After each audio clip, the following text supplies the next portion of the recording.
All right, all right. Yeah, it's a little bit better. All right, good, good, good. Okay, beautiful, beautiful.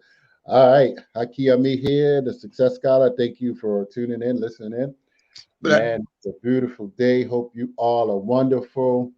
So we are here live coming up towards the end of January. So, it's coming up on Black History Month, and I wanted to dig into this conversation that many people have seen the article in the Baltimore Times that was spread throughout the world. Many different news agencies picked it up. Many Black businesses, entrepreneurs picked up this story about minority business enterprise. I have the author of that uh, article, a longtime friend and partner of mine. Have hosted radio programs with him. He's in the Baltimore area. He does the BB. He's the CEO founder of BBH Tours, former founder of the Baltimore City Black Chamber, and I could just keep going on and all the accolades. But next month, starting in a few days on February the 1st, we're gonna have, he's gonna be launching a Black History Month honoring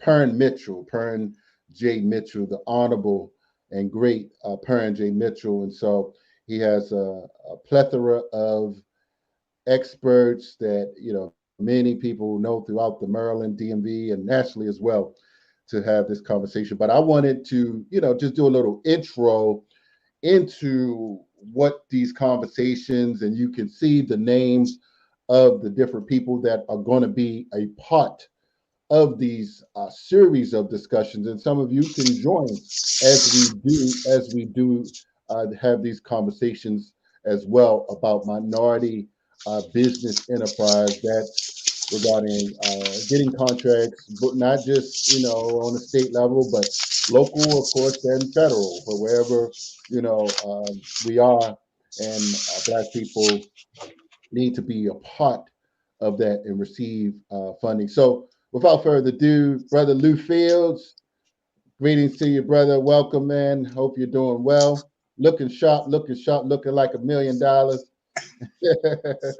that's great, because that's what conversations need to be about in 2022.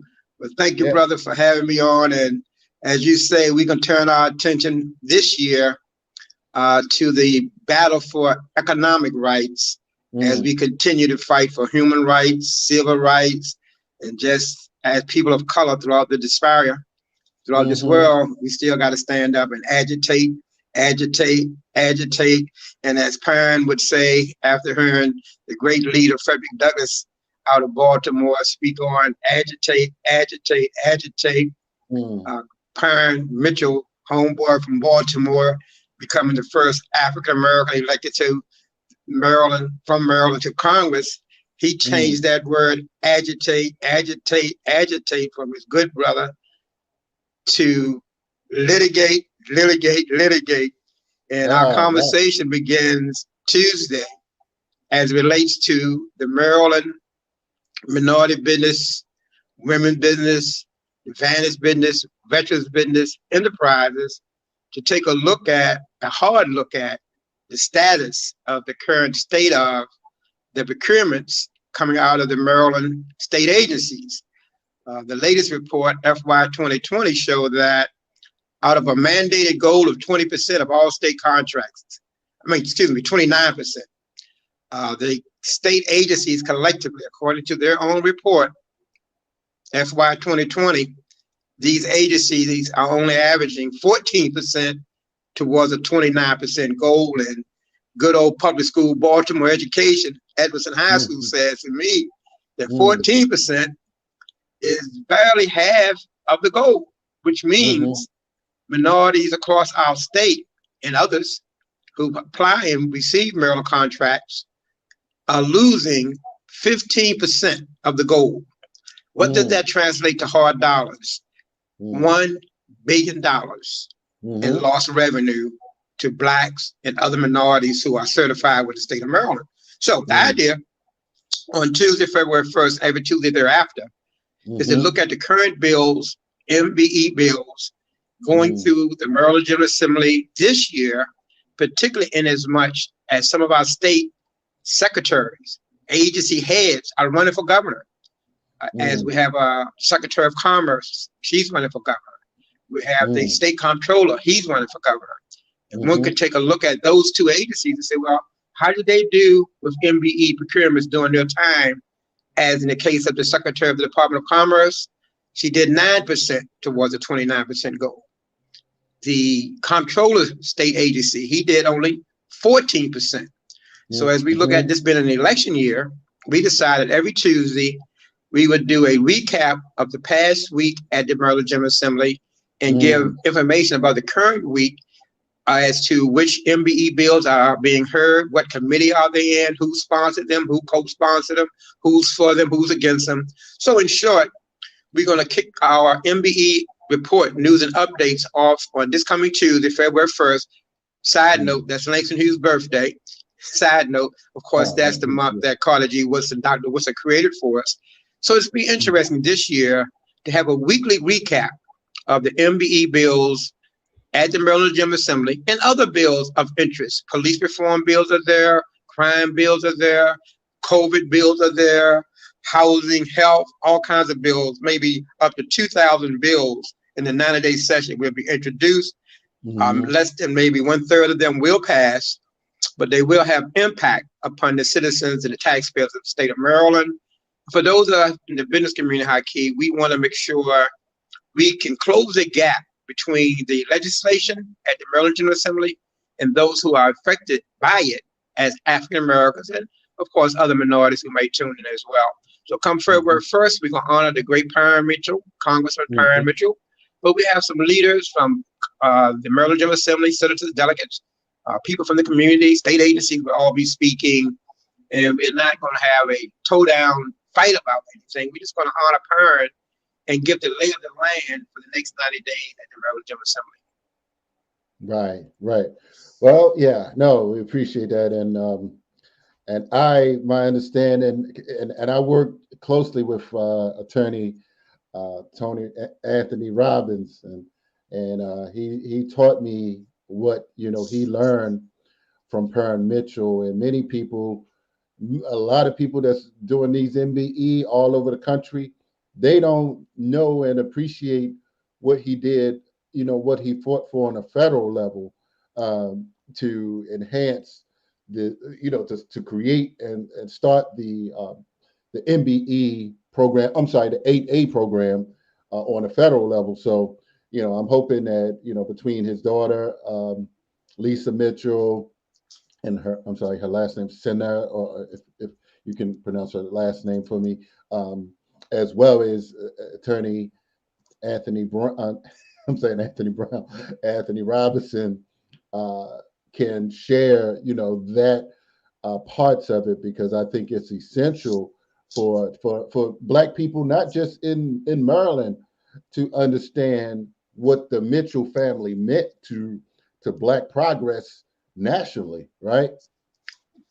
And also, Parren not only led the effort to create the first set-aside for minority business, but also he was a leading founder of the Congressional Black Caucus in our nation.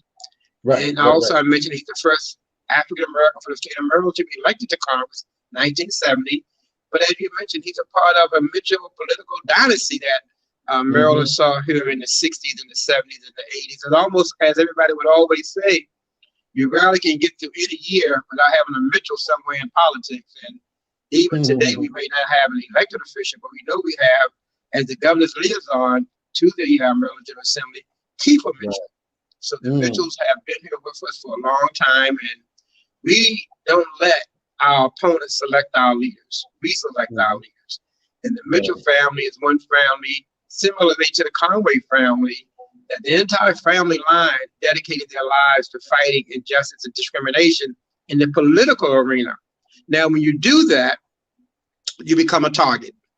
And as we've seen in Baltimore's politics over the last decade, African Americans, particularly African American women, when they decide to take leadership and do things and say things like the shoe is on the other foot, quote unquote, we'll find the opponents, those who would not have an African American mayor, not having African-American city council president, not having African-American majority city council, not having African-American female as state's attorney.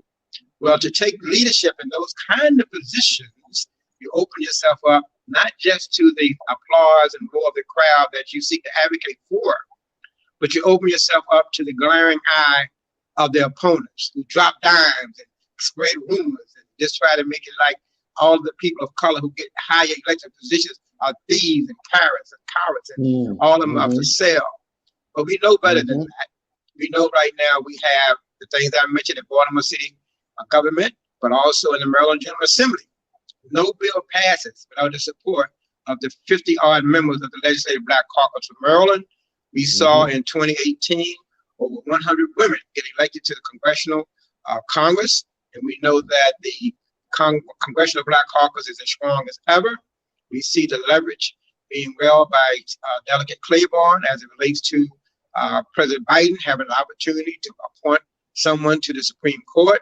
He said to us during the campaign and at his election date, he has our back. So now we see the electrical power of Black elected officials almost forcing whether he wants to do it or not.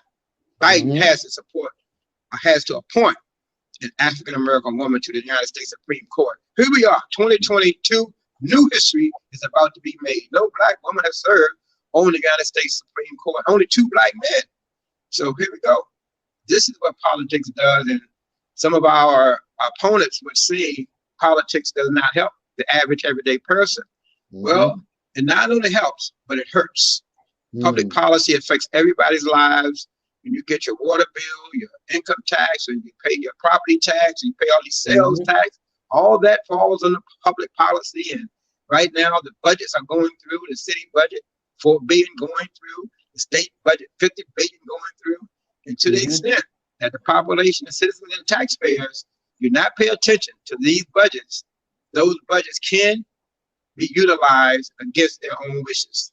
And I have lots to say about that, but we're going to save some of this, folks, for the MBE show report, MBE report news and updates, beginning Tuesday, February 1st, 6 p.m. to 7:30 p.m., and continuing every Tuesday thereafter, particularly during the Maryland General Assembly.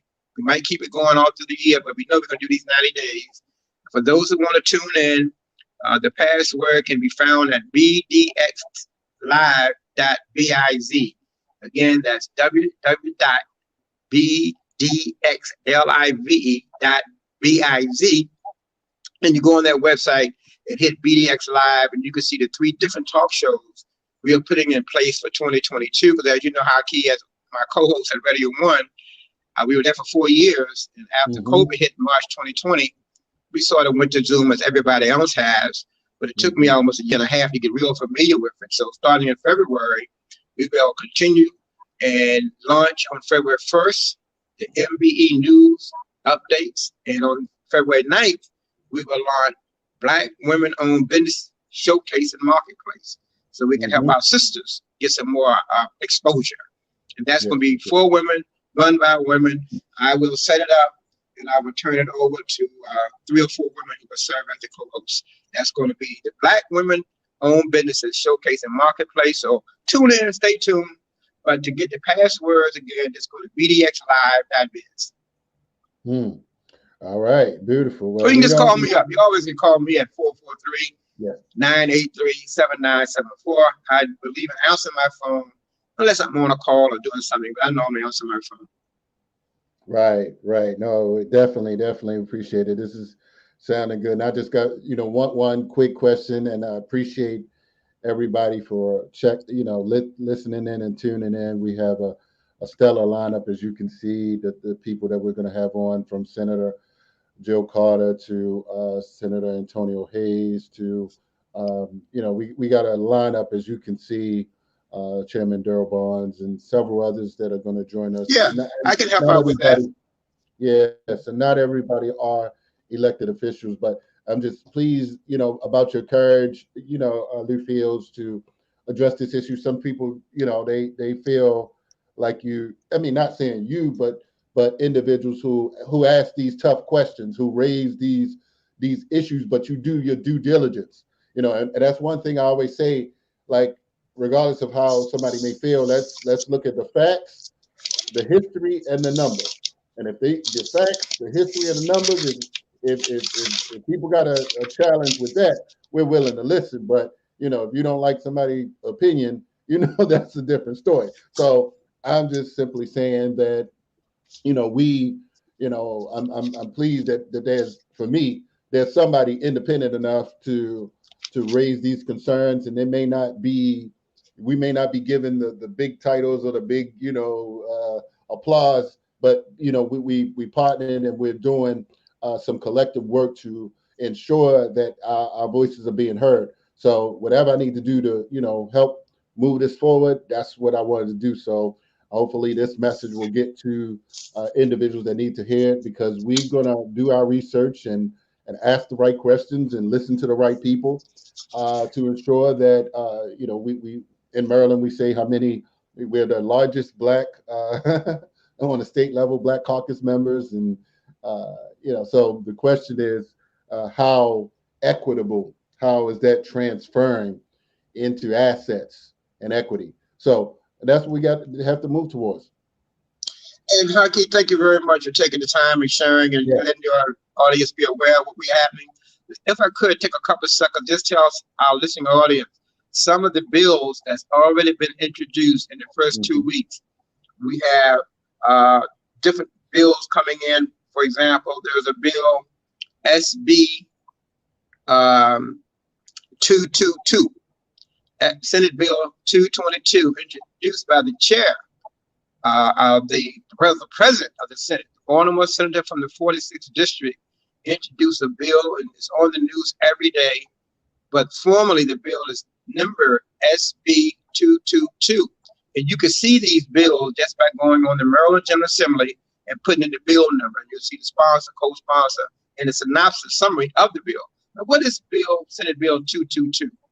This is a bill introduced by Senator Bill Ferguson with support from Delegate Brooke Lieberman and City Councilman Eric Costello.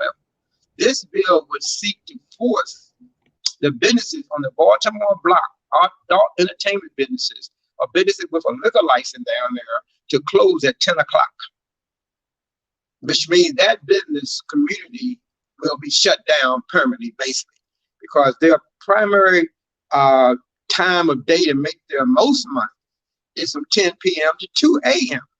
So if you close that down, that's 7 days a week. They're losing 4 hours a day. That's 28 hours a week. That's almost 100 hours per month of lost revenue. Worse than that, lost payroll from people who work at 10 to 2 shift. And so that bill is Senate Bill 222. And if you're for it, you need to contact Bill Ferguson's office, let him know you're for it. And the number to call any delegate or state senator, you call 410-841-3000. Operator will come on, you ask for that senator's office, because everybody does not know their senator's phone number or their delegate's phone number. But if you call 410-841-3000, they can direct you to that senator's office.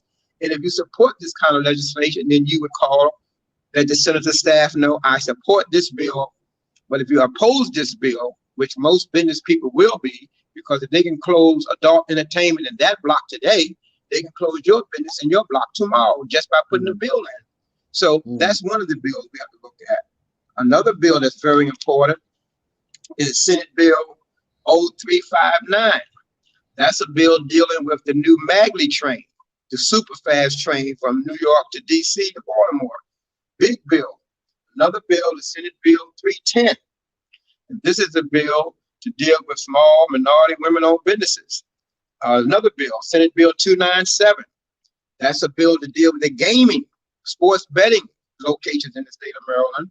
And you remember the issues we had with the cannabis license in terms of who would be getting a license and how difficult it was for people of color. So that's an important bill. We also have a bill by Senator West. It says MBE bill, how to relook at who's qualified and who's certified. Another bill, Senate Bill 192. That bill, Haki, seeks to extend the sunset because the minority bill procurement policies for Maryland is only a 5-year run. Every 5 years, it has to be extended. It expires this July. And if it's not renewed, the whole program goes away. Now, why is this bill set to sunset? Well, there is a disparity study that has to be done every 4 years to dictate whether or not we need the MBE procurement bill. That disparity study is delayed. So without that study being done, Senate Bill 192, which was introduced by the chair of the Budget and Taxation Committee, where a lot of these bills deal with money, ends up in your Budget and Taxation Committee. Well, that bill is Senate Bill 192. Another important bill, Senate Bill 155, State Lottery, Instant Gaming. And so on and on it goes with these different bills. Senator Hayes, he has 2 MBE bills. He has Senate Bill 250, which I really like this bill, because this bill would force state agencies to pay within 15 days, not the current 30 days. So if a prime or a sub has a contract with a state agency or the private construction company, his bill would seek to reduce the days of expecting payment from 30 days to 15 days. In small businesses, we need our money faster than fast. And so this bill is going through the hoop now. And as an added caveat to that bill, this is Senate Bill 250. If they don't pay within the 15 days, then the MBE will be receiving interest on his money that he hasn't received. Very important bill. And I have one last one I mentioned, and we'll ask everybody to tune in and pick up with us as we do the show on February 1st. And the last one is a bill put in by Senator Obie Patterson out of Prince George's County. This is Senate Bill 72. The Senate Bill 72 says it requires a study, a task force to study the MBE procurement as it relates to the alcoholic beverage industry. And so again, what happens when our elected officials, delegates and senators, the 50 of them, they go down to the General Assembly, you got about almost 50 senators. I think you got almost 140 some delegates. In the Black Caucus is about 50 strong, but they still need to work with others to get their bills passed. So when the public is aware of the bill, the intent of the bill, whether it's the hearing date of the bill, what committee is the bill in, then you begin to know what to do, who to call, who to contact. Good bills, let's support them. Bad bills, let's defeat them. And the way you do that is by having a weekly show that every 7 days informs the business community, the political community, the community at large, what are the bills going through this particular week, the hearing. And of course, most of the hearings are done virtually now, but you can tune in, you can hear the hearings, you can even send in a request to testify. So we hope in our little way, BDX Live will take the Tuesday evening, 6 p.m., delay our dinner, and have this weekly report, news and updates for those who are interested in understanding how public policy, how legislation dealing with business or any other topic can affect your daily lives. So this is what we are doing, and we're looking for supporters and listeners, but for the most part, people just tune in by going to bdxlive.biz and clicking on the BDX Live link, and you can see the passwords to get on our Zoom meetings. And we're just hopeful and expecting to have a great year and to see if we can make the Maryland MBE program, which is known as the gold standard throughout the country. I'm going to say that again. The Maryland MBE procurement policy and program is the gold standard throughout the country. And Maryland is only doing 14% towards a 29% goal. So we have work to do. The rest of the country will follow our suit. So the idea for the show is not to point fingers and not to call no fuss or no storm, but really to bring all the interested stakeholders to the same table so we can make it better. And we can see more business growth and development. We can see some things happening in the city of Baltimore, throughout the Eastern Shore, throughout Western Maryland, and all up in Kent County, and make sure that down the Eastern Shore, those businesses are being able to participate in the procurement of our state. Just one last thing. In 2020, the state did $6 billion in procurement. The state agencies. When you look at a 29% goal, of $6 billion, you're talking roughly $2 billion. Well, that's if you're reaching the 29% goal, Hakeem. If you're only reaching 14% of that, then that means we're only receiving $1 billion of a potential $2 billion. So roughly speaking, we are losing every 12 months, folks, $1 billion in revenue as minorities, particularly in a state that's over 50% minority. So that's the good news. So tune in and let's lock in and let's go ahead and make this thing a little better. And then as we look at the state, we're also going to be looking at the city procurement policies. This is why Sean Stinnet would be on with us. He's a coordinator with the Baltimore City Office of Minority Small Businesses. We're also going to have people coming in from the state agencies, advocates, and then we'll find out ways as we share more of this information. How can we make this thing better? But on February 1st, we're going to take a step back. Black History Month, we're going to honor PJ, Congressman Parren Mitchell, because he was the leader. We all have our Parren Mitchell stories. I have one. I never forget it. I think it was November the 4th, 1990. I never forget my Parren Mitchell story. And many more, but this one always sticks out. It involves Robert Clay, and it involves the African American Art Museum in Columbia and what we did. And Parren was our guest speaker. So I'm going to save some of that for Tuesday. But again, bring your Parren Mitchell stories come Tuesday, and let's talk about it. And I'll tell you what I'll do, Hakeem. For those who have pen and paper listening now, I'm going to go ahead and give them the password so they can have the password now. For those who don't have it, go on bdxlive.biz. But the password for the show is going to be 875-2028-1917. That's the Zoom ID, 875-2028-1917. And the password is 108423. One time, again, slowly. MBE report, news and updates, February 1st, 6 p.m. to 8 p.m. Zoom ID, 875-2028-1917.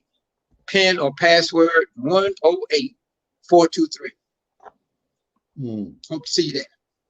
All right. Thanks a lot, Lou. So definitely any businesses that want to consult you on your MBE experience, they're welcome to do so, as well as individuals that would like to sponsor some of the broadcasts and other operations and activities that BDX Live offers.